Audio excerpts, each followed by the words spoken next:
Bhaktinagar police station વિસ્તારમાં આવેલ સહકારનગર પાસે વર્ષાબેન ગઢવી એમના ઘરની પાસે એમનો જે પ્રેમી છે અવારનવાર એમને હેરાન કરતો હતો અને આ અનુસંધાને એક ખૂનનો ગુનો દાખલ કર્યો. તેમાં તેમનો પ્રેમી સાવન છે એનું મૃત્યુ નિપજેલું છરીના ઘાથી.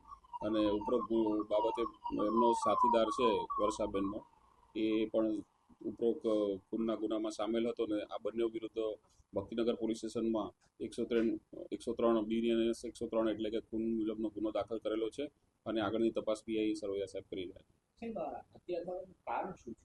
હત્યા થવાનું મુખ્ય કારણ છે જે આ કામના આરોપી છે, મુખ્ય આરોપી વર્ષાબેન, એમને આ કામના મરણ જનાર છે સાવન, એની સાથે પ્રેમ સંબંધ હતા છેલ્લા 4 મહિનાથી. ત્યારબાદ એમનામાં વચ્ચે ખટરાક થતા ને એમનો નવો પ્રેમી આવતા જેની વચ્ચે ખટરાક થતા અને ઝઘડો થતા ને એ બાબતે થયેલ છે.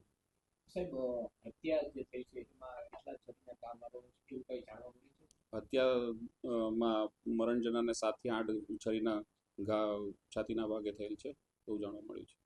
અગાઉ પણ આ લોકો વચ્ચે કઈ માથાકૂટ થઈ કઈ તમારા ધ્યાન? અગાઉ એમની વચ્ચે માથાકૂટ બોલાચાલી થયેલી આ બાબતે સંબંધ ન રાખવા બાબતે એવું જાણવા મળે છે. અગાઉ કોઈ આ જે ફરિયાદ છે એનું કઈ સારું ફરિયાદ છે જેના પ્રેમી દ્વારા છરી માહિતી?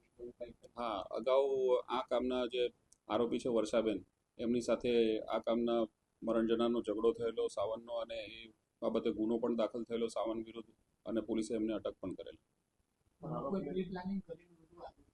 ના, હાલ પૂરતું તો એવું કોઈ પ્રી પ્લાનિંગ જણાતું નથી. સાહેબ, આ લોકો જે હથિયાર વાપર્યું કબજે લેવાની આરોપી પકડવા